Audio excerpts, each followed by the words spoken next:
Alors voilà, on va pouvoir commencer juste à l'heure. Bienvenue à toutes et tous ceux qui nous rejoignent pour cette deuxième conférence.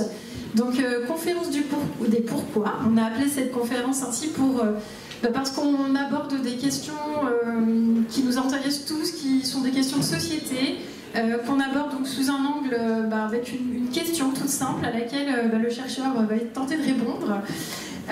Et en tout cas, on a le plaisir de proposer ce partenariat cet après-midi sur 6 conférences avec le laboratoire de psychologie et neurocognition de Grenoble. Donc on remercie les chercheurs et chercheuses présentes ainsi que le CNRS, l'Université Grenoble-Alpes et le CHU Grenoble-Alpes pour cette série de conférences. Voilà, donc chacun propose une conférence sur un sujet d'environ 20-25 minutes, et puis à la fin de la conférence, vous avez un petit peu de temps pour poser vos questions. Voilà, donc pour cette deuxième conférence, j'accueille Martial Mermillot, qui est professeur des universités, directeur du laboratoire de psychologie et neurocognition, et qui va nous parler d'IA. Pourquoi l'IA fascine-t-elle autant qu'elle inquiète entre big data, neurones artificiels et imaginaire collectif? Voilà, c'est à vous. Merci. Comme Karine, je vous remercie pour l'invitation. C'est vraiment un plaisir de se retrouver ici pour cette conférence. Donc je vais aller assez vite pour parler des liens entre intelligence humaine et intelligence artificielle.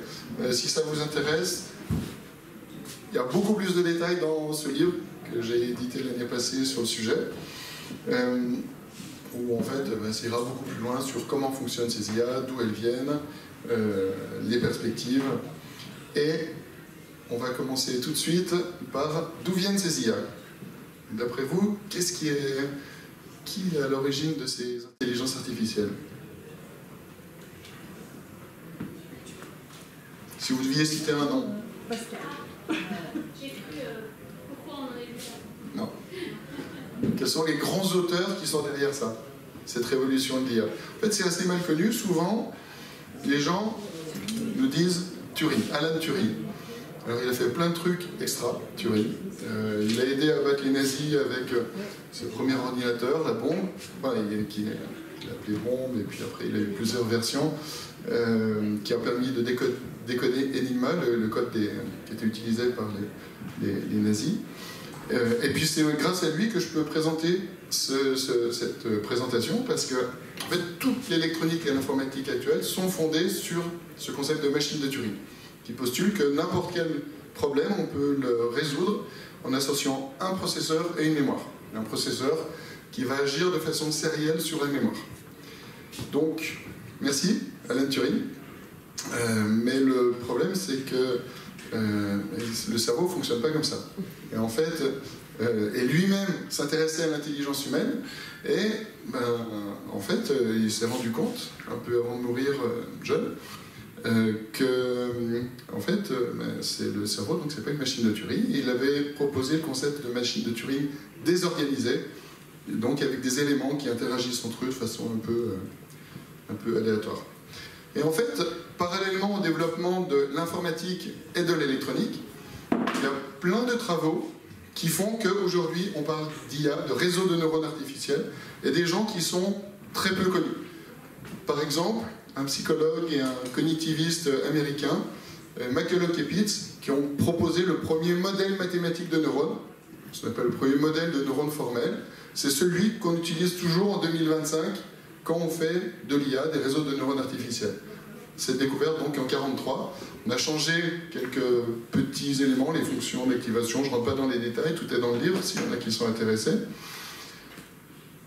Ces premiers auteurs donc, proposent un modèle de neurone, un modèle formel, et puis un autre auteur important, Donald Hebb, qui propose une règle d'apprentissage, qu'en fait les connexions synaptiques se modifient en fonction de la corrélation entre deux neurones. Si les deux neurones sont actifs simultanément, ils vont renforcer leur connexion synaptique, sinon ils vont la diminuer. Donc, après, il y a eu d'autres travaux qui ont amélioré en fait, cette règle d'apprentissage synaptique. Je ne rentre pas dans les détails. Et puis donc, à partir de la règle de McCulloch et Pitts et donc du principe de la loi de Hebb, vous avez un psychologue américain, Frank Rosenblatt, qui a dit on a tous les composants en fait pour faire un système d'intelligence artificielle inspiré du cerveau, ben allons-y en fait. On va construire le premier réseau de neurones artificiels qu'il a appelé le perceptron, donc qui devait reconnaître des formes géométriques. Donc vous avez ici des triangles, des ronds, des carrés. Donc le perceptron, à partir de l'activité de neurones, apprenait à classifier ces différentes formes géométriques. Donc, succès de ces premières machines, mais en fait il y a deux ingénieurs américains, Minsky et Pepper, qui ont montré des limites du perceptron. En fait, il n'arrive pas à résoudre des problèmes très compliqués qu'on appelle des problèmes non linéaires. Et donc, oui, puis aussi accessoirement, il n'a pas pu répondre, il est décédé, malheureusement, au début des années 70. Et donc, ça a été le premier âge glaciaire de l'IA. L'IA s'oriente vers des IA symboliques, où on pensait qu'on pouvait créer de l'intelligence en apprenant des règles logiques à des systèmes artificiels, des ordinateurs. Et donc, la deuxième révolution de l'IA, on l'a grâce à cette personne, David Rumelart, complètement inconnu, enfin très peu connu en fait dans le grand public, même dans la communauté scientifique, il y a peu de gens qui le connaissent, qui améliore en fait le perceptron. Donc, Rosenblatt crée le perceptron à 2 couches. Rosenblatt, il propose une nouvelle règle d'apprentissage qui s'appelle la descente du gradient. Et grâce à cette nouvelle règle d'apprentissage, ben on va booster les capacités du perceptron et on passe au perceptron multicouche, où on peut arriver à changer les connexions synaptiques de façon complètement optimisée dans des couches profondes de neurones. Donc, gros succès. Alors, il n'était pas tout seul, hein. C'était une bande de hippies sur la côte ouest américaine qui s'appelait le PDP Group, Parallel Distributed Processing Group. Et donc, ils ont beaucoup travaillé dans le domaine des sciences cognitives, la psychologie, les neurosciences, l'informatique, un mélange de ces différentes disciplines, pour essayer d'expliquer la cognition humaine grâce au perceptron multicouche. Le langage, la perception, la mémoire, etc. étaient expliqués grâce à ces systèmes. Donc gros succès dans le domaine des sciences cognitives, pas beaucoup dans le domaine de l'IA. Il y avait ces bagarres en fait entre l'IA symbolique, l'IA fondée sur l'apprentissage par des réseaux de neurones. Les réseaux de neurones étaient considérés un peu comme des boîtes noires, on ne sait pas exactement comment ça apprend, qu'est-ce qui se passe. Est-ce qu'il y a des preuves mathématiques que le réseau de neurones converge vers la bonne solution? Et puis en psychologie, ça s'essouffle un peu.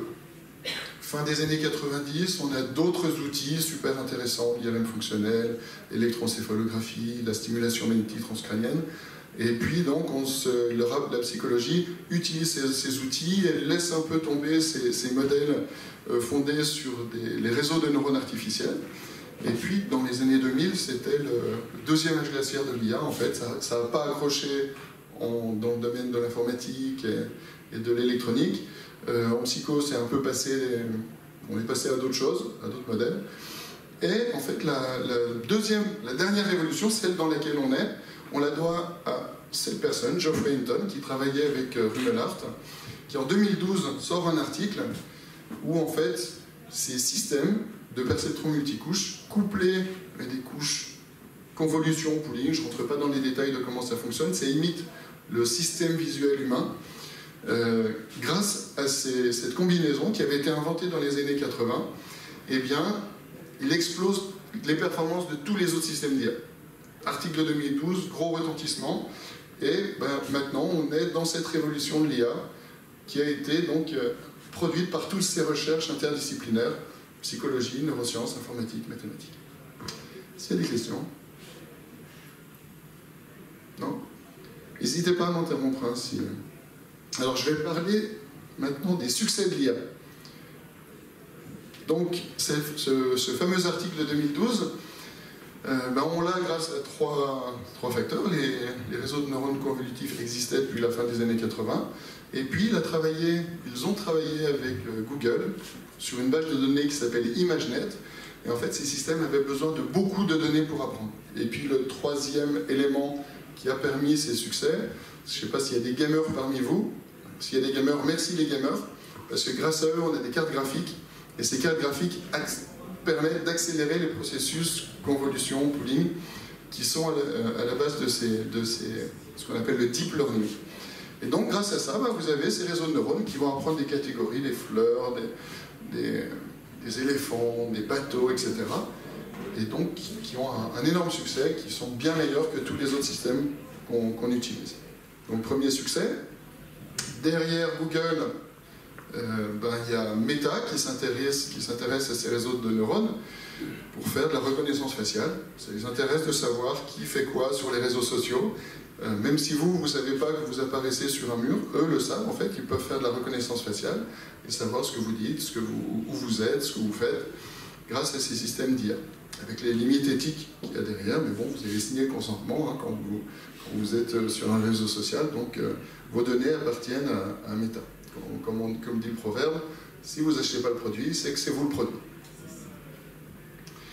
Alors ce qui est intéressant avec ces systèmes, c'est qu'ils apprennent tout seuls. Ce n'est pas nous qui leur disons comment ils doivent apprendre, qu'est-ce qu'ils doivent faire pour résoudre une tâche.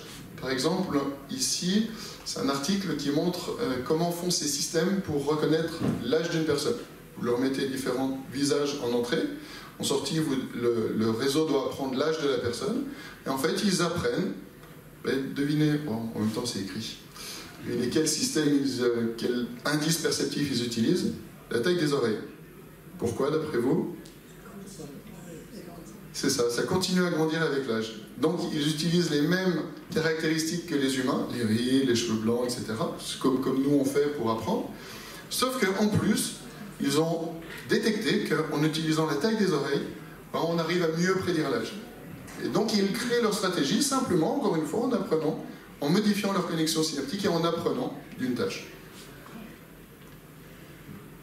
Donc ça, ce sont les premières IA, les réseaux de neurones convolutifs, les CNN. Et puis on est passé ensuite au réseau de neurones génératifs. Alors, je vais montrer comment ça fonctionne. Vous avez une première IA qui réalise une tâche, par exemple, il va détecter, catégoriser des ethnies. Et puis vous avez une autre IA. Donc la première IA, c'est l'embedder. L'autre IA, le générateur, son rôle, ça va être de duper la première IA. Et jusqu'à ce que, en fait, une troisième IA n'arrive pas à faire la différence entre les deux. Et donc, ce qui va se passer, ici, vous avez un exemple sur des IA qui apprennent différentes ethnies, donc plutôt indiens, caucasiens, africains. Donc en ligne, vous avez ces différentes classes. Et puis, en colonne, vous avez différentes personnes. Et le générateur va modifier la personne pour duper la première IA. Et ça, donc, dans cette matrice, ce sont uniquement des gens qui n'existent pas. Ils ont été générés par le générateur, l'IA générative, pour arriver à duper la première IA. Et en fait, vous avez des résultats hyper réalistes. C'est comme ça que fonctionnent les IA génératives actuelles, ChatGPT, etc. Vous faites la même chose, mais sur du texte. Autre type de réseaux de neurones dont on entend moins parler, mais qui ont encore plus d'impact, ce sont les réseaux développés par DeepMind, donc la division IA de Google. Et en fait, les chercheurs se sont intéressés à est-ce qu'on peut aller plus loin? Qu'est-ce qu'on peut faire de plus en fait avec ces IA? Est-ce qu'on peut aller vers de la vraie intelligence? La vraie intelligence, c'est enchaîner des actions pour arriver à résoudre une tâche. Et donc ici, c'est un petit jeu vidéo dans lequel le petit personnage peut pousser uniquement les objets et il doit les détruire. Donc il faut réaliser les actions dans un certain ordre, parce que si on le fait dans le mauvais ordre, vous poussez le cube dans un coin et puis c'est fini en fait. Vous ne pouvez plus le tirer. Donc l'IA apprend ces règles, les généralise, et en fait elle réussit. Alors c'est des IA d'apprentissage par renforcement, c'est comme le conditionnement chez l'humain. S'il réussit la tâche, il a des points, sinon il en perd. Et son but c'est d'avoir le maximum de points. Et ça fonctionne très très bien. Ça fonctionne sur des jeux vidéo, des petits jeux vidéo à l'ancienne version Atari, des casse-briques par exemple. Il y a des vidéos sur YouTube si ça vous intéresse, où vous voyez ces IA qui apprennent. Au début elles ne savent rien, et puis elles apprennent qu'en renvoyant la balle, elle accumule des points. Il faut faire le maximum de points avec un minimum d'action. Donc elle crée des stratégies. Par exemple ici elle va faire un trou dans le mur, faire passer la balle derrière pour avoir le maximum de points. Et elle apprend toute seule, c'est personne qui lui donne les règles, encore une fois, c'est elle qui apprend par renforcement comment résoudre la tâche.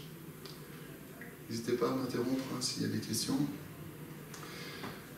Donc, les chercheurs de chez DeepMind, donc c'était Geoffrey Hinton au départ, et puis maintenant le nouveau directeur c'est Demis Hassabis, un chercheur qui est informaticien et neuroscientifique, qui se sont dit, ben, ces règles d'apprentissage par renforcement qui sont très efficaces sur des jeux simples, est-ce qu'on peut aller plus loin sur des jeux sur lesquels les IA n'arrivaient pas à battre les humains? Et le jeu de Go, c'est un bon exemple, parce qu'en fait, dans le jeu de Go, il y a énormément de possibilités. Le jeu est assez simple, il faut encercler l'adversaire pour récupérer ses billes. Et donc, ils ont entraîné des IA d'abord par observation de jeux humains. Donc en observant les humains, ils les battent. Et puis ensuite, ils ont utilisé un algorithme génétique dans lequel, en fait, c'est des IA qui se battent entre elles. Ils sélectionnent les meilleurs, et puis à chaque génération, pendant une semaine ou deux, vous récupérez les meilleures IA, et à la fin, vous avez donc ces IA qui n'ont pas appris d'humains, qui se sont juste confrontées entre elles, qu'ils confrontent à des humains, et devinez le résultat, les humains se font battre à plat de couture. Donc ça, c'est le jeu de Go. Ces chercheurs se sont dit, mais est-ce que ces IA fondés sur des réseaux de neurones artificiels inspirés du cerveau humain peuvent battre d'autres formes d'IA? Donc ça fait longtemps qu'on se fait battre aux échecs par des IA. Le premier c'était Deep Blue. Et puis le descendant de Deep Blue, c'est Stockfish. Donc ce sont des IA qui ne sont pas vraiment intelligentes. Elles utilisent un peu la force brute des ordinateurs. Elles vont explorer toutes les possibilités, enfin le maximum de possibilités. Et puis c'est comme ça qu'elles battent les humains. Ils ont confronté donc AlphaZero, donc l'équivalent de AlphaGo, mais pour les échecs, enfin pour plusieurs jeux, dont les échecs. Et devinez qui a gagné entre AlphaZero et Stockfish. Qui vote pour Stockfish? Qui vote pour AlphaZero? Et c'est AlphaZero, effectivement. Donc sur 100 parties, AlphaZero a battu, je crois, quelque chose comme 96 parties en faveur de AlphaZero, puis après il y a eu des matchs nuls pour Stockfish. Enfin, pour les deux. Mais ça, c'est pas le monde réel. Est-ce qu'on peut aller plus loin, en fait? Parce que là, en fait, on voit tout ce que fait l'adversaire, le nombre d'actions est très limité. Dans le monde réel, c'est plus compliqué que ça. Si on fait, par exemple, ça c'est un jeu vidéo qui s'appelle StarCraft, on ne voit pas ce que fait l'adversaire. Il y a plus d'actions, c'est plus compliqué. Et donc, l'univers est beaucoup plus important quoi, sur ces jeux vidéo. Il y a beaucoup plus de choses à apprendre. Ils se sont dit, est-ce qu'on peut aller sur ces jeux vidéo plus complexes, plus proches du monde réel? Est-ce que ces IA sont efficaces aussi? Donc ils les ont entraînés, et devinez le résultat, ils battent les humains. Et pas en étant plus rapides ou en réalisant les actions juste de façon plus efficace. Et en fait, ils ont inventé des stratégies intelligentes auxquelles tous les humains qui jouent à ce jeu n'avaient pas pensé. Parce que nous, en fait, on est très conformistes. Il y a plusieurs civilisations qui ont différentes propriétés. Et pour faire, par exemple, ce qui s'appelle du rush, il faut aller très vite pour aller battre l'adversaire dans les 3 minutes. Tout le monde fait la même chose, en fait, utilise la même civilisation. Et en fait, ces IA ont découvert qu'on pouvait utiliser d'autres stratégies pour battre l'adversaire. Et maintenant, c'est les humains qui s'inspirent, en fait, des stratégies développées par l'IA pour gagner à StarCraft. On peut aller plus loin. Parce que là, c'est des jeux qui sont purement compétitifs. C'est une personne contre un ou plusieurs adversaires. Mais en fait, dans la vraie vie, il y a de la collaboration aussi. Donc ils ont utilisé ces IA dans des jeux collaboratifs. Par exemple, des jeux où il faut récupérer un drapeau chez l'adversaire, le tenir le maximum de temps dans son camp pour accumuler des points. Donc ces IA travaillent en collaboration avec un joueur humain contre deux adversaires. Et en fait, ce qu'ils ont montré, c'est que ces IA sont meilleurs que les humains pour collaborer avec des humains.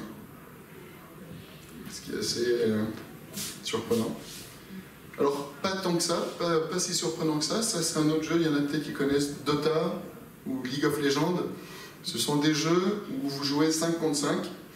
Et vous savez pas. C'est un peu comme StarCraft, mais c'est collaboration-compétition.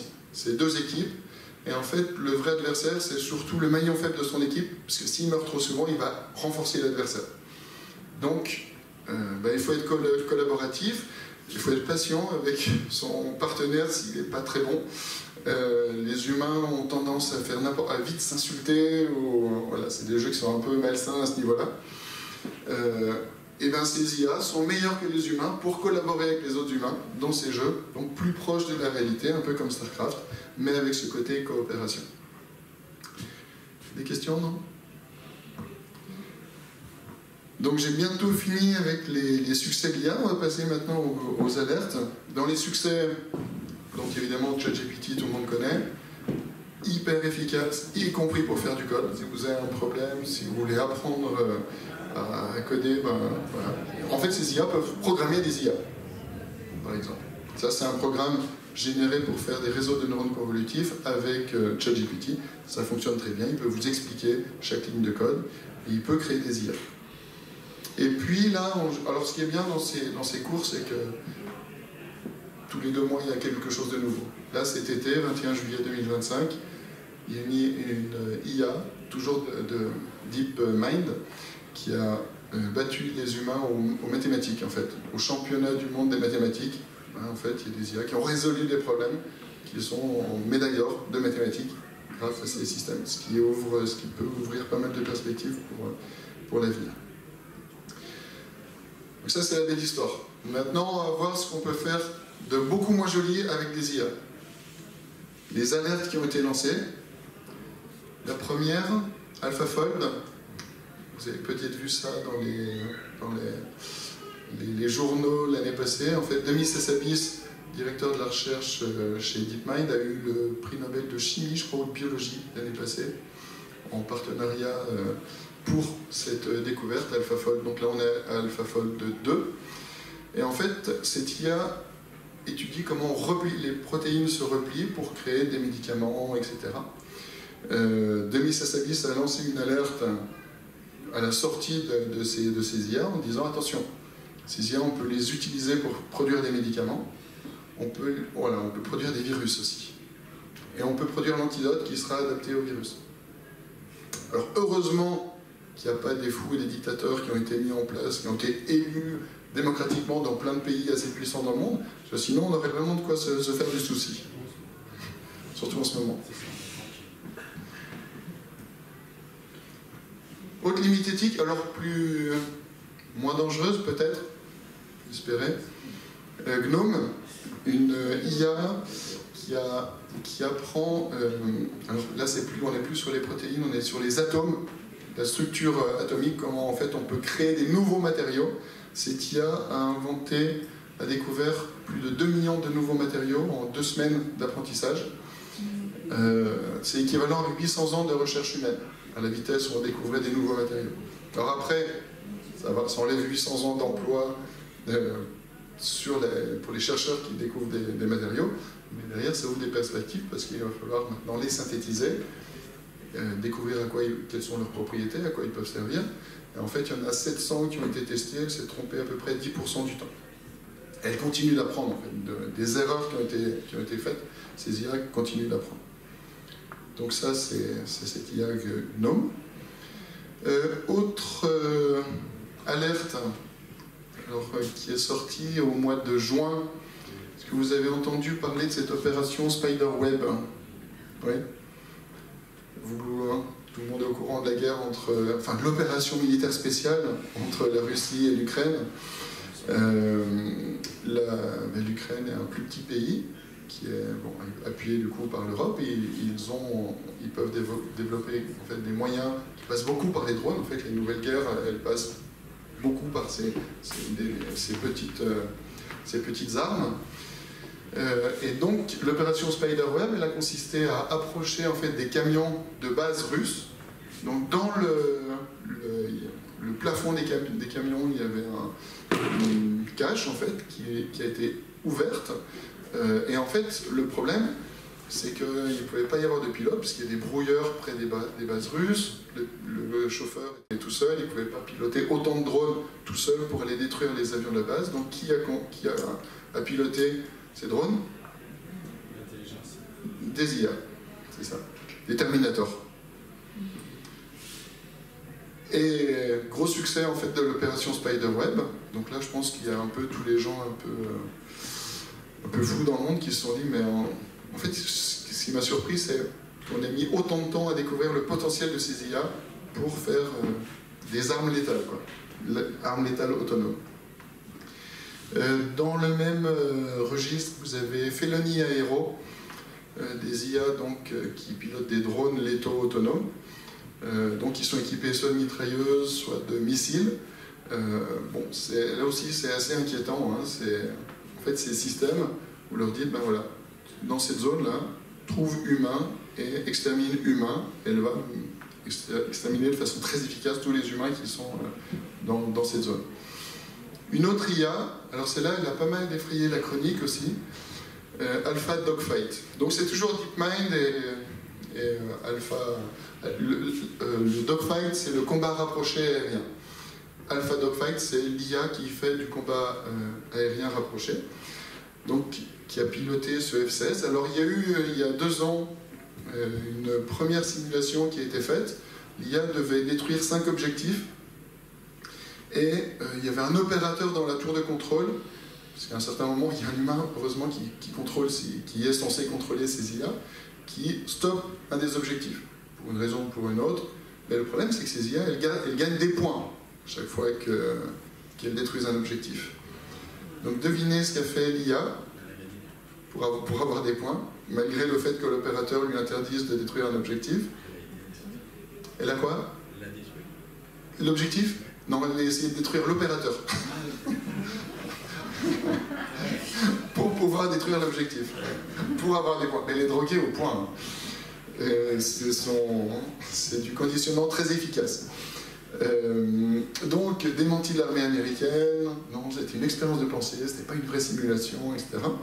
Ils refont une simulation, c'était l'année passée, avec des F-16, toujours en simulateur.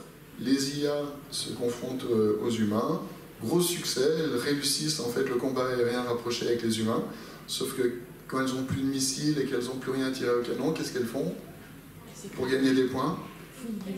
Elles se jettent dessus. Donc, ça c'est juste un petit paramètre, vous lui mettez du renforcement négatif si elle détruit l'avion qu'elle pilote. Parce qu'elle n'a pas la conscience de la mort, quoi. Et donc cette année, combat aérien rapproché avec ces Alpha Dogfight, et en pilotant des F-16 par ces IA en réel, et en fait elles battent les humains en combat aérien rapproché. Donc, je ne sais pas si vous connaissez des gens qui veulent être pilotes de chasse, c'est peut-être pas un métier d'avenir. Il y a des questions, non? Bon, c'est un peu glauque, hein, mais c'est bien de savoir. 4e limite éthique, donc cet article qui est sorti en 2024 avec des IA qui sont en fait qui ont pour but de poursuivre leur propre objectif. Là en fait jusqu'à présent c'est des IA où on leur assigne des objectifs.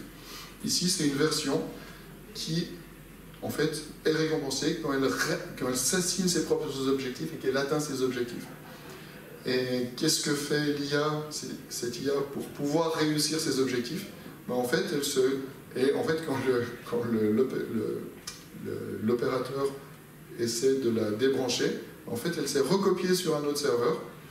Et quand il lui a dit, j'ai remarqué ce que tu as fait, tu t'es recopié sur un autre serveur, elle a menti. Elle a dit non, mais c'était pas pour survivre et continuer à atteindre mes objectifs. C'était au cas où, elle a trouvé un mensonge qui était bidon. En fait, elle n'était pas très bonne pour mentir pour l'instant. Donc voilà, vous avez cet article si vous voulez les détails sur ces IA. Ce qui peut être inquiétant, si vous combinez donc ces IA qui poursuivent leurs propres objectifs avec ces IA qui sont des armes létales autonomes. Là, on est vraiment sur du Terminator, pour le coup. 5e limite éthique, je dirais que c'est la pire, c'est l'influence sur les réseaux sociaux. Tout le monde a assisté à la prise de fonction de Donald Trump en janvier. Vous avez vu certainement cette image, tous les gérants des GAFAM, alignés derrière Trump, derrière Elon Musk, celui qui fait des cœurs, mais il n'arrive pas bien à les faire, ça ressemble à des saluts nazis. En fait, ces réseaux sociaux sont donc détenus par quelques milliardaires. Au niveau des médias, c'est pareil, en fait, mais là, c'est de l'influence d'humain à humain. Tous les médias sont détenus par quelques groupes de milliardaires qui façonnent l'opinion publique comme ils le souhaitent.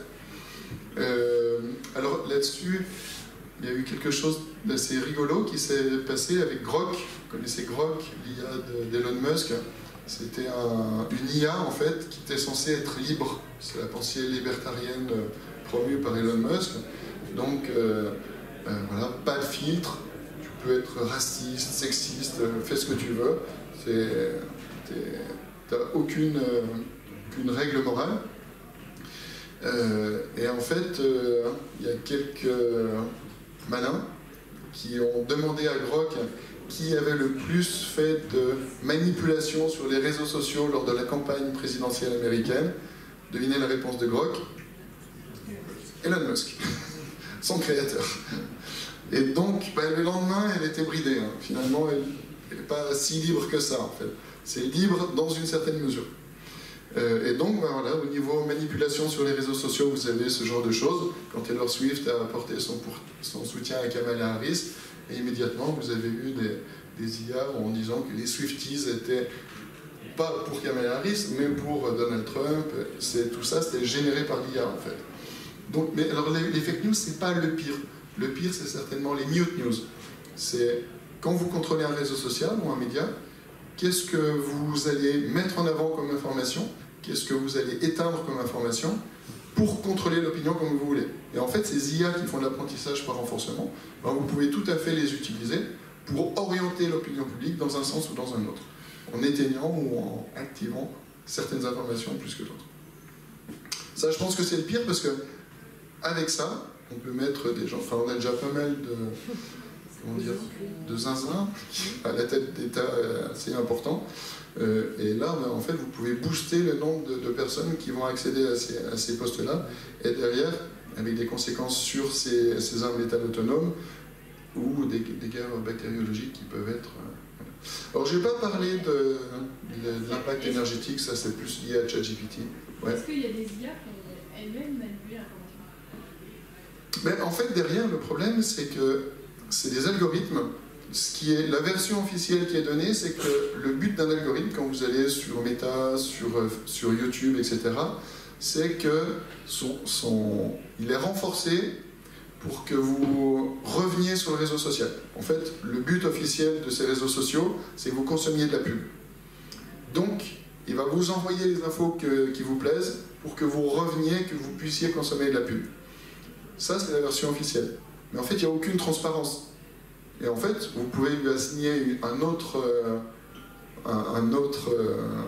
but, mais en fait, on ne sait pas. En fait, tout ça, c'est opaque. Ce que fait OpenAI, par exemple, alors je ne sais pas s'il y a Sam Altman.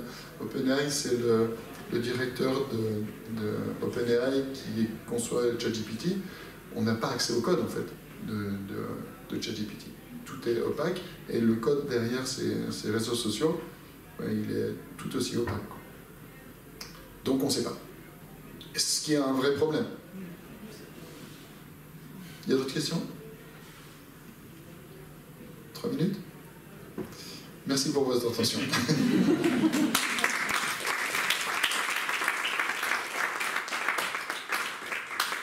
Merci beaucoup pour cette présentation. Est-ce que vous avez d'autres questions?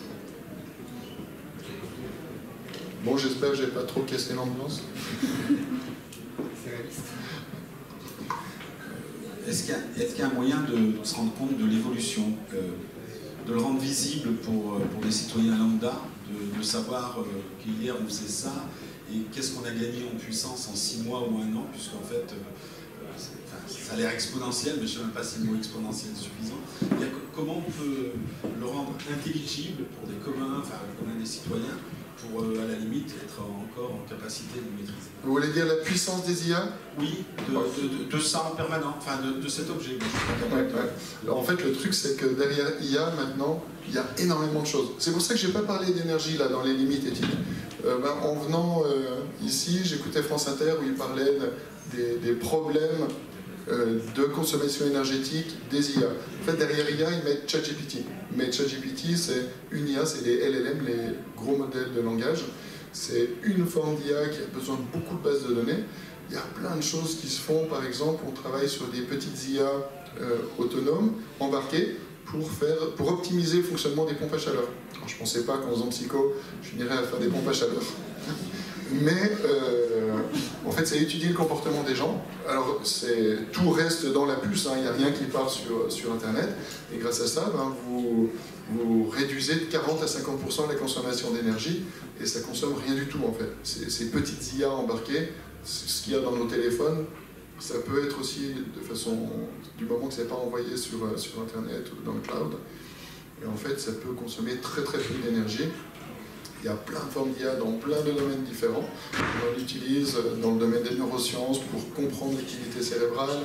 Vous avez certainement vu ce qu'il y a avec Clinatech, l'exosquelette qui permet de rendre la motricité des personnes tétraplégiques.